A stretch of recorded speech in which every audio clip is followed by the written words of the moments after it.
사랑하는 성도 여러분, 17년이 이제 밝아왔고 벌써 오늘이 며칠이죠? 1월 2일입니다. 우리가 어제 주일로 예배를 드리고 하나님 앞에 모든 것을 시작하는 게 앞서서 이렇게 새벽 특세로 우리가 모이게 돼서 얼마나 감사한지 모르겠습니다. 하나님께서 특별히 새벽 특세로 나와서 기도하는 여러분들에게 큰 축복이 임하기를 기도합니다. 저는 이제 룻기를 통해서 금요일 새벽까지 이 말씀을 나누기를 원합니다. 이 룻기는 여러 가지 중요한 뜻이 있지만은 우리 인생의 중요한 선택을 앞두고 새로운 시작을 앞두고 큰 교훈과 도전이 되는 책으로 우리가 말씀을 통해서 도전을 받기를 원합니다. 사랑하는 성도 여러분, 우리 인생은 선택의 과정입니다. 오늘도 또 내일도 우리가 무엇을 선택하느냐에 따라서 우리의 인생의 길이 또는 우리의 운명이 결정되는 것을 또한 보게 됩니다. 우리 인생은 모든 것이 선택의 흔적들입니다.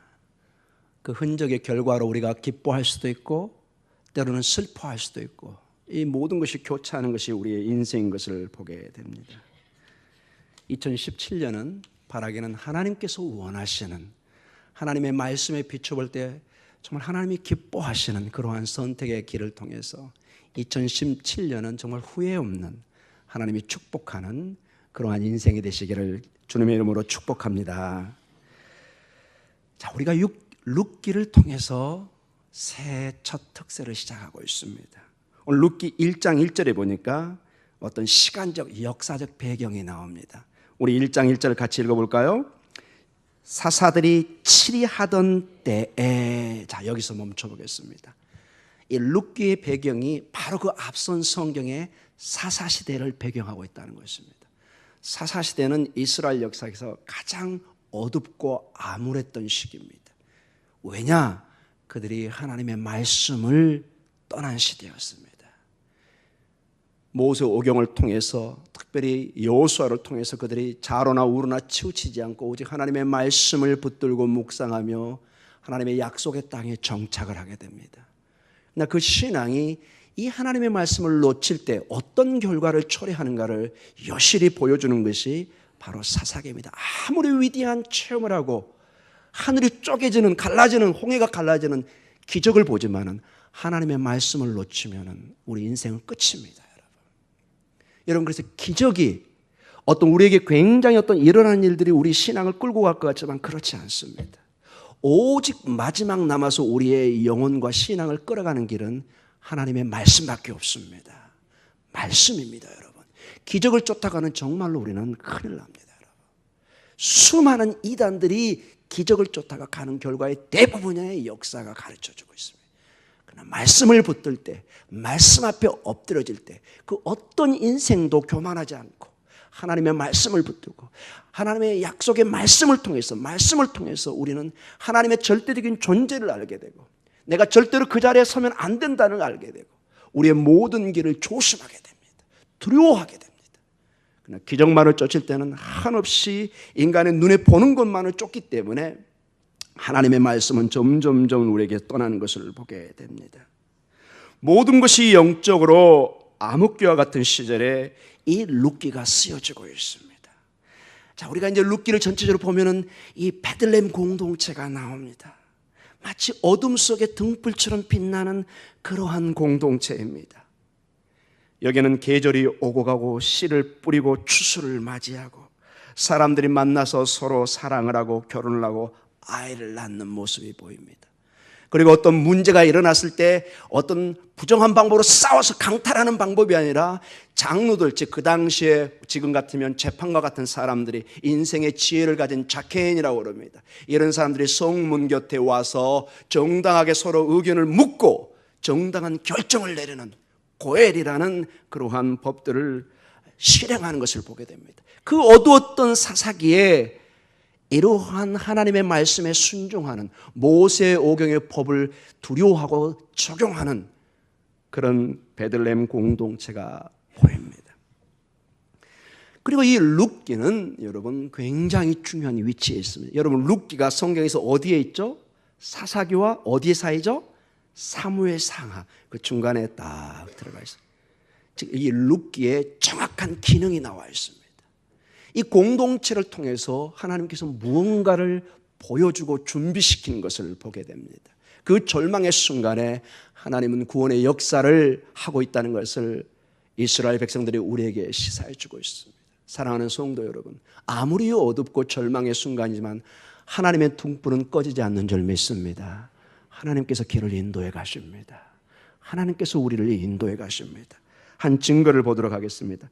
여러분 사사기가 끝나는 부분이 사사기 21장 25절의 말씀입니다.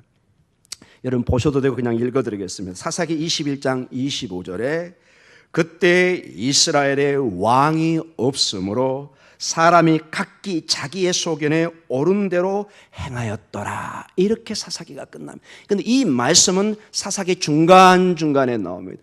그들이 제 마음대로 소견대로 했던 것이 그들에게 왕이 없다. 이렇게 나옵니다. 절실하게 왕, 즉 이스라엘 백성들은 사실 왕이 있었습니다. 누구였죠? 하나님 자신이 왕이었습니다. 그래서 이 사사기에서 가르쳐주는 것은 무엇이냐? 하나님이 눈에 보이지 않는 왕이 하나님이 왕으로 계셨지만 그들에게 어떤 하나님의 그 보이지 않는 하나님을 정의롭고 가장 바로 보여줄 수 있는 메시아의 왕, 기름 부은 왕이 필요한 것을 여실히 보여주고 있습니다. 한 왕을 기다립니다. 한 왕. 그 왕이 누구냐? 룻기 4장 마지막 절, 우리 룻기가 4장까지 있죠? 마지막 22절에 이렇게 나와 있습니다. 오벳은 이새를 낳고 이새는 누굴 낳죠? 다윗을 낳았더라. 자, 그래서 이 글을 쓴 사람은 어느 정도 다윗 시대 이 룻기의 저자는 정확하게 모르지만 대개 사무엘 정도로 짐작은 합니다. 그러나 저자에 대해서는 정확히는 알지는 못합니다. 그러나 분명히 다윗의 존재를 알고 있는 사람이 이걸 쓴 것으로 이렇게 볼 수가 있습니다. 즉, 이 룻기는 사사기에서 그토록 갈망했던 한 왕, 그냥 일반적인 왕이 아니라 메시아, 그들의 진정한 왕이 누구고 그 왕의 정체가 오늘 다윗이라는 것을 이 믿음의 공동체인 베들레헴을 통해서 특별히 그리고 나오미의 가정 보아스와 룻을 통해서 한 왕을 준비시킵니다. 그 사람이 바로 다윗인데 룻기는 아직 다윗은 안 나왔습니다. 이새까지 나와 있는 걸 보게 되죠. 그리고 사무엘상 16절 1절에 보면 이렇게 나옵니다. 사무엘상 16장 1절에 여호와께서 사무엘에게 이르시되 내가 이미 사울을 버려 이스라엘의 왕이 되지 못하게 하였거늘 내가 그를 위하여 언제까지 슬퍼하겠느냐? 너는 뿔에 기름을 채워가지고 가라. 내가 너를 베들레헴 사람 이새에게로 보내리니 이는 내가 그의 아들 중에서 한 왕을 보았느니라. 이새의 아들 중에 한 왕을 보았습니다. 그 이새의 아들이 거의 7명은 많이 있었죠. 최고의 막내인 다윗에게 기름이 부어지는 걸 보게 됩니다. 16장 13절입니다. 사무엘상 16장 13절에 사무엘이 기름 뿔병을 가져다가 그의 형제 중에서 그에게 부었더니 이날 이후로 다윗이 여호와의 영에게 크게 감동되니라. 사무엘이 떠나서 라마로 가니라. 자, 이런 식으로 룻기는 사사시대의 한 왕을 기대하게 하고 그 왕이 이새의 아들 다윗을 통해서 성취될 것을 말씀하고 계시고 사무엘 상하는 바로 그 왕을 세우는 그리고 모든 이스라엘의 왕은 이제 다윗을 통해서 판단을 내리게 됩니다. 다윗처럼 산 왕, 다윗의 뜻을 벗어난 왕 이렇게 딱 두 갈래로 갈라져 버립니다. 그리고 정말로 이 다윗은 우리 주 예수 그리스도 진정한 메시아인 예수님의 어떻게 보면 조상이 되는 마태복음 1장 1절이 뭐죠? 아브라함과 다윗의 자손 예수 그리스도의 계보니라 족보니라 기원이니라 장색이니라 우리가 이미 여러 번 설교를 통해서 보았습니다. 자, 이러한 뜻에서 룻기는 굉장한 우리에게 시사점을 줍니다. 하나님께서는 그 어둠 속에서도 하나님의 도도한 구원의 역사를 끌고 가고 계시는 것을 보게 됩니다. 그래서 여러분, 때로는 우리가 절망하고 쓰러지지만 이 도도한 하나님의 물길은 흐르고 있기 때문에 언제든지 우리가 이 물길을 믿음으로 잡기만 하면 우리는 함께 항해해 갈 줄 믿습니다. 여러분, 쉽게 포기하지 마십시오. 우리의 인생은 그렇게 쉽게 포기할 인생이 아니요, 거대한 하나님의 구원의 역사의 강에 흘러가고 있는 한 부분인 것을 잊지 마시기 바랍니다. 자, 그러한 사사시대 때 다시 한번 이제 어떠한 일들이 있는가를 보도록 하겠습니다. 자, 룻기 1장 1절과 2절을 우리 다시 한번 본문을 읽어보도록 하겠습니다. 이제는 전체를 한번 읽어보도록 하겠습니다. 룻기 1장 1절에서 2절입니다. 같이 읽습니다. 사사들이 치리하던 때 그 땅에 뭐가 들죠? 흉년이 드니라. 유다 베들레헴의 한 사람이 그의 아내와 두 아들을 데리고 모압 지방에 가서 거류하였는데 그 사람의 이름은 엘리멜렉이요 그의 아내의 이름은 나오미요 그의 두 아들의 이름은 말론과 기론이니 유다 베들레헴 에브라 사람들이더라. 그들이 모압 지방에 들어가서 거기 살더니. 자, 이러한 믿음의 공동체, 모든 것이 하나님의 은혜로 가는 것처럼 보이지만 역시 이 땅에 삶은 완전한 하나님 나라가 임하지 않았기 때문에 여전히 아픔이 있고 어려움이 있고 낙심이 있습니다. 특별히 여기에 뭐가 들죠? 흉년이 됩니다. 오랫동안 비가 오지 않아서, 여기 정확하게 이게 기근이라는 것입니다. 비가 오지 않아서 가뭄이 계속됩니다. 안 그래도 6개월 이상 비가 오지 않는데 나머지 3개월 동안 비가 오지 않으면 중동은 그냥 죽습니다. 여러분, 방법이 없습니다. 흉년이 됩니다. 어려움이 옵니다. 그래서 여기에 베들레헴 사람 엘리멜렉, 2절에 엘리멜렉이라는 사람이 모압 지방에 가서 거류합니다. 모압이라는 것은 약속의 땅이 아닌 에돔 바로 위에, 에돔 위에 암몬과 모압이 있습니다. 그 지역으로 옮겨갑니다. 여기서 거류하다는 말은 하나의 어떤 우리식으로 하면 이렇게 표현하면 되겠네요. 잠시 머무는 사람. 조금 더 요즘처럼 표현하면 외국인 노동자 같은 사람입니다.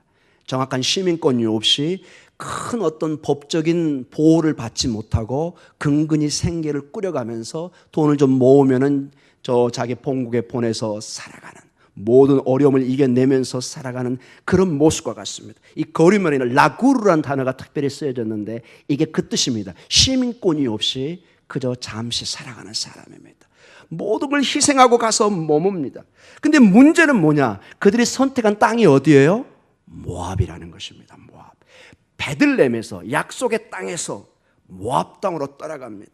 여러분, 구약의 배경을 보면은 이 모압 땅은 이방인 땅이고 어떻게 보면 불신앙의 상징의 땅입니다.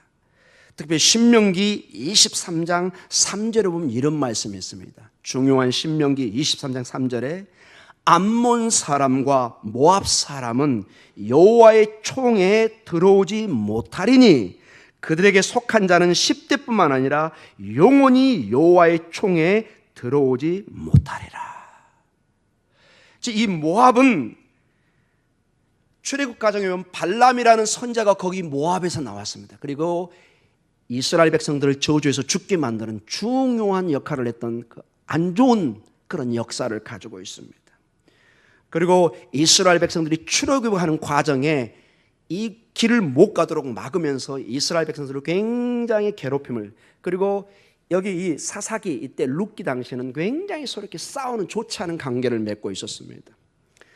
그럼에도 불구하고 엘리멜렉은 모압 땅으로 갑니다. 이들과 관계를 맺지 말라고 신명기에 분명히 말씀을 하는데도 이 엘리멜렉은 떠나고 있습니다. 왜 떠났을까요, 여러분? 짐작이 가시죠? 지금 당장 죽게 생겼습니다. 가족이. 그리고 이 엘리멜렉의 남편의 이름은 나의 하나님은 왕이시다, 이런 뜻입니다. 나의 하나님은 왕이시다. 여기서 하나님이 누구라고 자기 이름에 고백이 되어 있죠? 왕이십니다. 하나님이 왕이시라고 고백하는 이름까지 지은 그 사람이 하나님이 지배하는 약속의 땅에서 머물러서 몸부림치는 것이 아니라 당장 눈에 보이는 파란 곳, 식량이 있는 곳, 그것이 불신앙의 땅이요 하나님의 은혜를 떠나는 곳이지만은 이유는 아주 간단합니다. 내가 지금 먹고 살아야 되는 것입니다. 무조건 가는 것입니다. 그쪽으로. 여호와 하나님이 그의 왕이라고 믿음으로 살아야 할 그가 가족을 데리고 불신앙의 땅으로 옮겨가고 있습니다. 이건 큰 우리에게 시사점을 줍니다.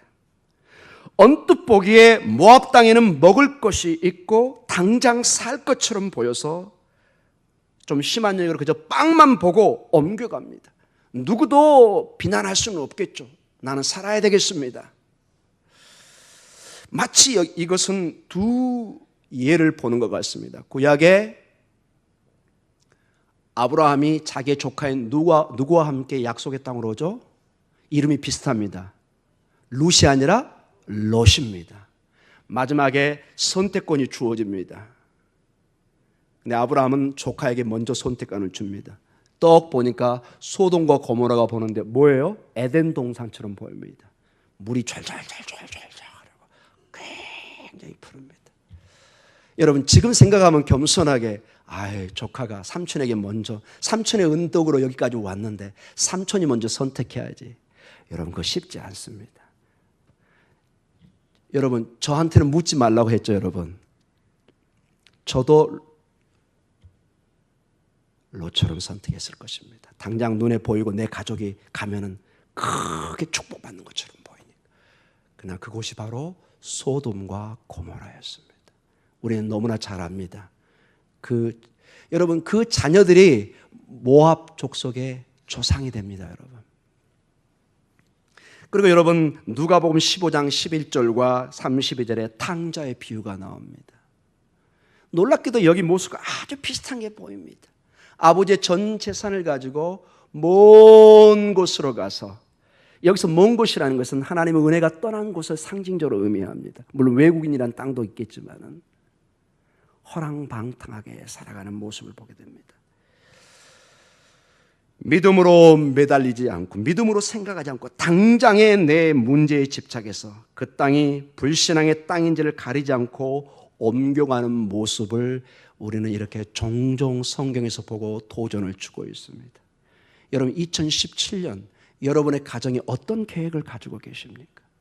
여러분 개인과 여러분의 직장과 사회에 어떤 계획을 가지고 계십니까?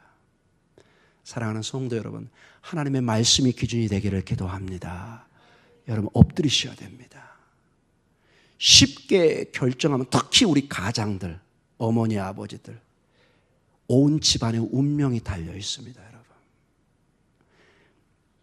어떤 결과가 나오죠? 여러분 엘리멜렉의 선택은 당장은 먹고 사는 것처럼 보이지만은 3절과 5절의 결과가 나옵니다. 이건 제가 적어놓은 게 아닙니다. 본문에 그렇게 나와 있습니다. 우리 3절에서 5절을 같이 읽도록 하겠습니다. 시작. 나오미의 남편 엘리멜렉이 죽고 나오미와 그의 두 아들이 남았으며 그들은 모압 여자 중에서 그들의 아내를 맞이하였는데 하나의 이름은 오르바요 하나의 이름은 룻이더라. 그들이 거기에 거주한 지 10년쯤에 말론과 기론 두 사람이 다 죽고 그 여인은 두 아들과 남편의 뒤에 남았더라. 첫 번째 어떤 어려움이 다가오죠? 남편이 죽습니다. 자, 남편까지는 죽어도 한번 버텨봅니다. 누가 있죠? 그래도 아들이 있습니다. 결혼시켜서 몇 년을 살죠? 10년을 버팁니다. 어떤 면에서 여기서 보면 아직도 정신을 못 차리고 있습니다. 약속의 땅으로 빨리 돌아와야 되는데 아직 아들들이 있으니까 버텨봅니다. 근데 정말로 이제는 버틸 수 없는 기억까지 옵니다. 이상한 이유로 전 설명이 안 나와 있어요. 두 아들이 어떻게 되죠? 죽습니다. 하나님의 마지막 경고로 사인을 주고 있습니다. 나오미의 모든 희망이 이제는 정말로 끝납니다. 정말 절망의 순간이 다가옵니다. 어떤 면에서 이제 원점으로 돌아갑니다. 그들이 약속의 땅, 여러분 지금처럼 쉽게 외국으로 가는 거 생각하면 이 본문 이해 못합니다. 그 당시는 내 운명을 바꿔버리는 거예요, 여러분. 이 약속의 땅은 조상으로 받은 땅이기 때문에 정말 쉽게 갈 수 없는 것입니다, 여러분. 라봇의 포도원 그것을 보시면 정확하게 알 수 있어요. 왕이 요구하는데 목숨이 달렸는데 그걸 내놓지 못해요. 왜? 라할라라고 그건 하나님의 법이에요. 주면 안 되는 거예요. 지금처럼 쉽게 어디 지방에 가고 외국으로 이민 가고 이거는 지금이지 그 당시 이 유대법에는 이게 목숨을 내놓는 일이에요. 근데 아비멜렉, 엘리멜렉은 떠났습니다. 이제 다시 원점으로 돌아왔습니다. 이제 누가 결정해야 되죠? 남편이었기 때문에 나오미가 결정을 해야 됩니다. 다시 선택의 길에 서 있습니다. 다시 여러분. 두 번째 선택입니다. 첫 번째, 나오미는 큰 내용이 안 나오면 그냥 남편이 옮기니까 옮겨가는 것처럼 보입니다. 어떤 부부간의 상의가 있었는지는 정확히 모릅니다. 본문에 안 나와 있기 때문에. 그러나 이제는 더 이상 이제 다른 사람이 없습니다. 선택 본인이 해야 됩니다. 놀랍게도 내일부터 우리가 보는 본문의 첫 본문 룻기 1장 6절을 우리 다시 한번 읽어보도록 하겠습니다. 같이 읽습니다. 그 여인이 모압 지방에서 여호와께서 자기 백성을 돌보시사 그들에게 양식을 주셨다 함을 듣고 이에 두 며느리와 함께 일어나 모압 지방에서 돌아오려 하여. 아멘. 드디어 약속의 땅에 보이기 시작합니다. 내가 하나님을 떠나서 나에게 모든 것이 결과는 빈털터리밖에 안 되구나. 내가 죽게 생겼구나. 이 여인이 여호와께서 자기 백성을 돌본다는 소식을 듣게 됩니다. 여기에 중요한 단어 돌아오려 하여 이렇게 되어 있는데 따라해 보겠습니다. 슈브. 새벽 예배 나오시면 이 얘기를 많이 들으실 것입니다. 이게 바로 회개라는 단어입니다. 동일한 단어입니다. 돌아오다 이 단어가 회개라는 단어와 동일한 단어를 쓰고 있습니다. 라슈브란 단어가 나와 있습니다. 돌아서다. 이 구약에서 회개란 뜻은 여러분 단순히 윤리적인 바른 삶이 아닙니다, 여러분. 하나님께로 돌아서는 것을 얘기합니다. 이스라엘 백성이 그들의 원주인인 원래 우리의 생명의 근원인 하나님께 돌아서는 것, 이게 회개라는 것입니다. 하나님께로 돌아서기를 결정합니다. 이게 약속의 땅 베들레헴으로 가는 것을 결정하고 있습니다. 사랑하는 성도 여러분, 이제 결론적으로 말씀을 마쳐가겠습니다. 나오미는 남편과 같이 한 번의 크나큰 불신앙의 선택을 통해서 큰 고통과 절망을 경험했습니다만 마지막 우리의 결론은 패망과 실패와 죽음이 아니라 희망과 소망과 꿈이 다시 펼쳐지는 것을 보게 됩니다. 이게 왜 가능하냐? 오직 하나님 앞에 우리가 돌아설 때 이 가능성이 다시 전개되기 시작합니다. 아멘. 아멘입니다, 여러분. 인간적으로는 아무것도 변한 게 없습니다. 남편이 살아 돌아오는 것도 아닙니다. 아들이 벌떡 일어나 엄마 저 여기 있어요 그런 것도 없습니다. 그런데 점점점 하나님의 희망이 보이기 시작합니다. 언제부터요? 그 여인이 고향 땅 베들레헴으로 돌아가려고 결정할 때부터 우리의 인생이 하나님께로 방향이 돌려지고 그분께로 갈 때 거기서 희망의 소망이 싹트기 시작합니다. 사랑하는 성도 여러분, 이제 몇 가지로 결론을 내면서 같이 기도하기를 원합니다. 우리는 어려울 때 우리는 쉽게 푸른 초장이 눈에 띄고 이것은 강렬한 유혹으로 와닿습니다. 저기만 가면 모든 것이 해결될 것처럼 보입니다. 때로는 그것이 세상 말로 대박이 될 수도 있습니다.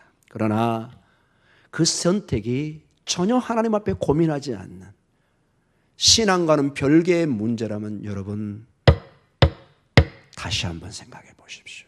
온 가족이 죽음의 길로 갈 수 있습니다. 여러분. 우리 신앙에는 하나님을 떠나서 그 어떠한 결정도 하나님이 기뻐하신 일이 아니라고 분명한 양심의 신앙의 목소리가 있다면 멈추셔야 됩니다. 지금 당장의 손해가 아닌 것입니다. 지금 당장의 이익이 나에게 이익이 아닌 것입니다. 나 하나의 결정 때문에 온 가족이 정말로 심각한 결과를 초래할 수 있습니다. 때론 신앙을 버리든지 아니면 타협해 가면서까지 순간적인 살길과 이익을 위해서 불신앙의 땅으로 옮겨가거나 선택할 수도 있습니다. 그러나 여러분 거기에 머물러 있지 마시기 바랍니다. 오늘 불신앙의 삶과 그 선택에도 마지막 희망의 기회를 줍니다. 주님의 자비와 은혜 안에서 고향 땅에서 소식이 들리기 시작합니다. 이 마음에 그 마지막 희망의 소리를 듣기 시작합니다. 약속의 땅으로, 믿음의 땅으로 돌아갈 수 있는 기회를 줍니다. 여러분 이 소식을, 여기는 안 나왔지만 전체적인 흐름의 이야기의 주인공이 누굴까요? 하나님이십니다. 하나님이 이 소식을 나오미에게 듣게 합니다. 그 여인에게. 이제는 그 나오미의 이름도 안 나옵니다. 그냥 그 여인으로 나옵니다. 자기의 존재가 완전히 밑바닥에, 이름도 되고 싶지 않은 그런 밑바닥의 인생이지만 거기에 희망의 싹이 돋고 있습니다. 전적인 하나님의 은혜입니다, 여러분. 하나님 은혜로 그녀에게 희망이, 소망이 일어나기 시작합니다. 이 모든 희망의 근거는 하나님의 변함없는 신실한 신실성입니다. 이걸 헤세드라고 합니다. 언약의 사랑. 자기 백성을 끝까지 버리시지 않고 그들이 하나님께 돌아오기만 하면은 마치 탕자의 비유처럼 아버지는 늘 문 밖에 기다리고 있으나 집 안에서 기다리지 않습니다. 문 밖에 서성이면서 언제 내 아들이 살아서 돌아오나 먼 발치에 보입니다. 누가 먼저 뛰기 시작하죠? 아버지가 뛰기 시작합니다. 곧 그 본문을 얘기하겠지만 여러분 고대 근동에 절대로 아버지나 권 있는 사람이 뛰지 않습니다. 그건 큰 문화에 어긋나는 것입니다. 근데 이 아버지는 모든 편견을 깨버리고 그다음에 습관이나 관습을 깨버리고 오직 그 아들의 살아온 그 아들의 생명과 그 아들의 존재 자체를 기뻐하면서 달려가서 껴안고 안고 자기의 도장을 다시 주고 온 집안에 가장 귀한 것으로 잔치를 베풀기 시작합니다. 우리 주님께서 우리의 믿음의 결단을, 우리의 믿음의 그 주님께 예수 그리스도께로 돌아오는 그것을 그토록 기뻐할 줄 믿습니다. 이 아침에 정말로 우리의 삶이 2017년은 하나님께로 모든 초점이 맞춰지는, 늘 듣는 얘기지만 이게 그토록 중요하다는 것입니다. 모든 우리의 하나하나의 결정이 우리의 인생의 여정의 흔적으로 남아 있습니다. 이제 2017년은 우리 하나님께서 기뻐하시는, 그리고 우리가 이제 계속해서 룻기를 보겠지만은 고향으로 돌아가는 게 그냥 가서 사는 것이 아니라 위대한 하나님의 구원의 역사가 조금씩 펼쳐지기 시작합니다. 여러분의 그 믿음의 결단 위에 하나님의 놀라운 구원의 계획과 비전이 보여지는 이 아침이 되기를 기도합니다.